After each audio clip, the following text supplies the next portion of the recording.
Good evening, everyone, and welcome back to Horsepower Obsessed. My name is Justin, and today we're going to talk about the C8 Corvette and some details you should hear before ordering one.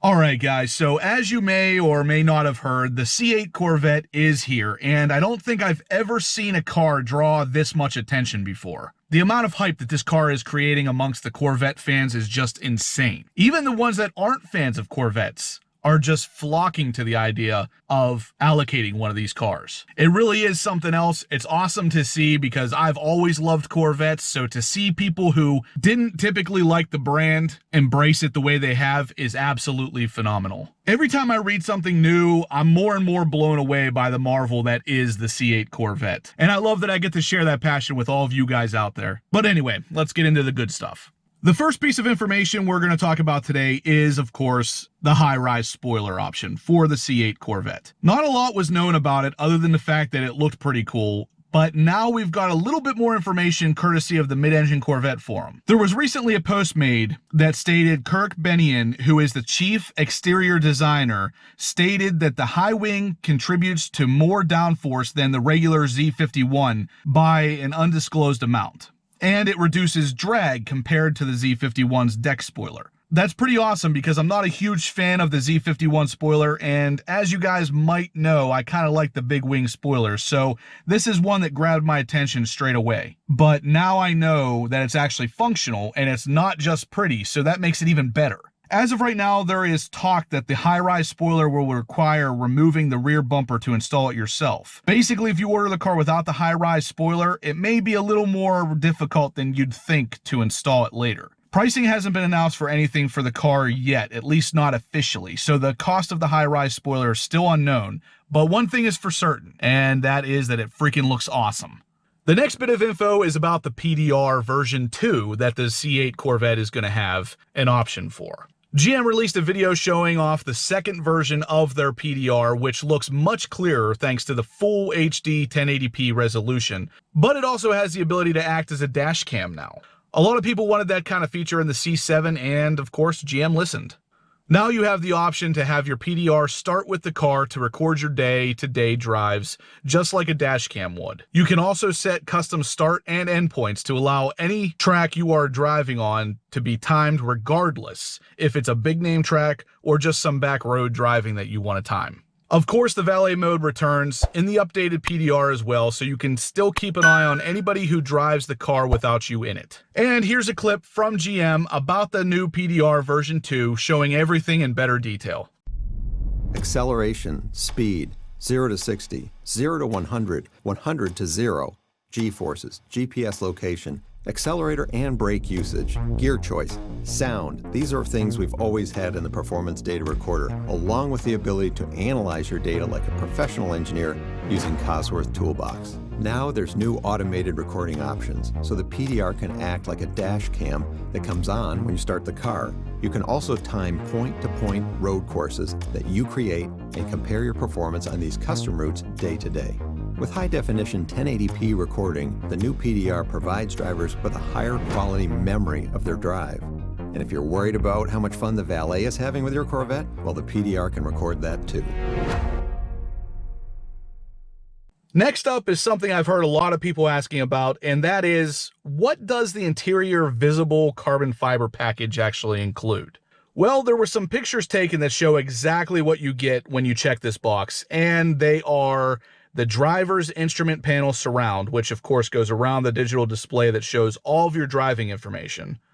The center console shift button trim surround, which is the trim that goes around the mode control wheel and the lift button. And the door arm rest switch surround, which is the trim that goes around the window and lock buttons on both driver's side and passenger side doors. Like I said, there hasn't been any official talk of pricing for these options, but there have been some rumors stating that this option would cost around $1,195 to $1,500. It definitely helps dress up the interior and give it that last little bit of supercar touch. I'm a guy who can appreciate carbon fiber on almost anything, so seeing something like this on a quote-unquote base model is fantastic. There were recently some pictures taken of the underside portion of the C8 Corvette that seemed to suggest a pretty easy oil change procedure. For the most part, the underside is all covered up with aero panels to keep drag and turbulent air to a minimum, but that added to the fact that this is a mid-engine car usually means certain things are closed off to the end user. But thankfully, it looks like there's a cutout for the oil filter and possibly the drain plug as well,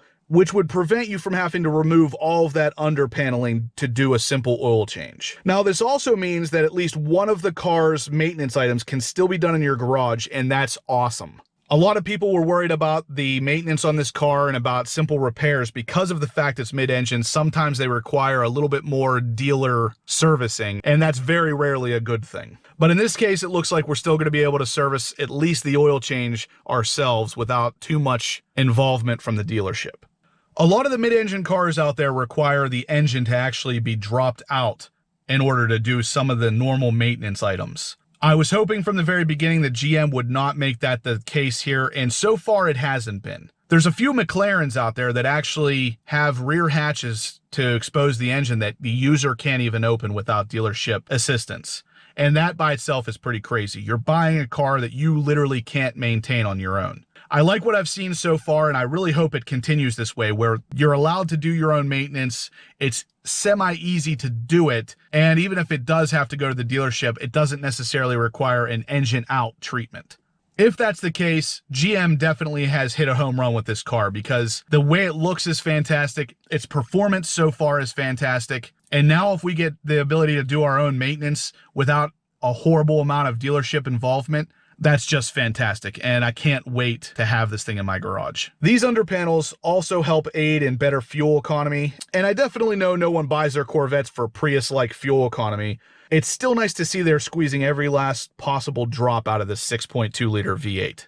GM really seems to be one of the last companies out there jamming that big V8 engine in these cars and still managing to get decent gas mileage out of it. I recently read a thread about the C7 ZR1 maintaining a 26 to 28 mile per gallon fuel economy on the highway, which is absolutely fantastic because that's a 755 horsepower car without cylinder deactivation and without any kind of eco mode at all. And having a car that massive still able to hit 26 to 28 miles per gallon on the highway. That's mind-blowing. So if this is able to be done with the 755 horsepower monster that is the ZR1, I can't wait to see what GM can do with the C8. Like I said, I would gladly trade miles per gallon for smiles per gallon or horsepower and driving experience any day of the week. So don't get it twisted.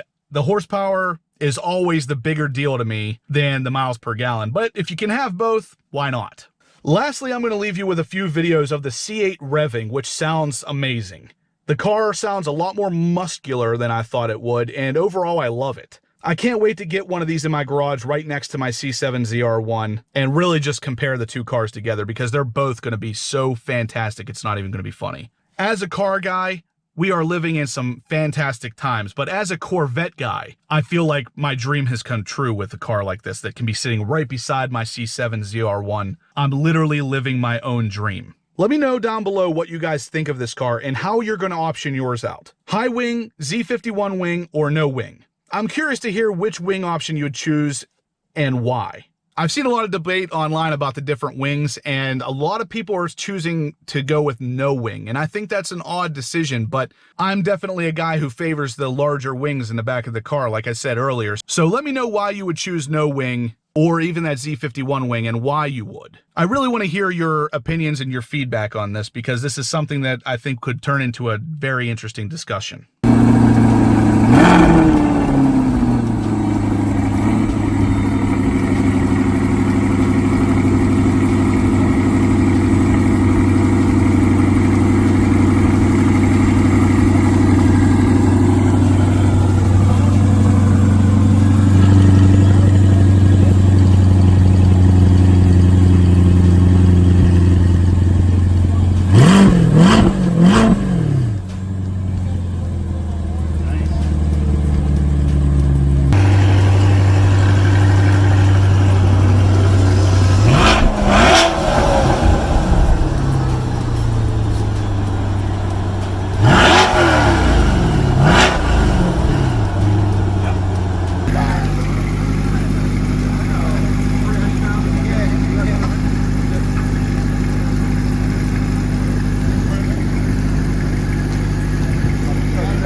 CR. I want to see that.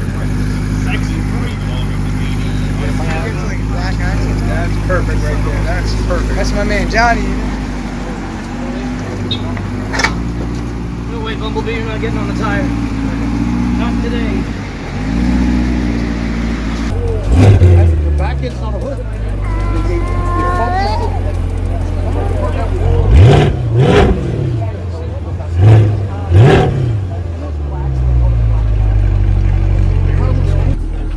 I'm lowering it right now.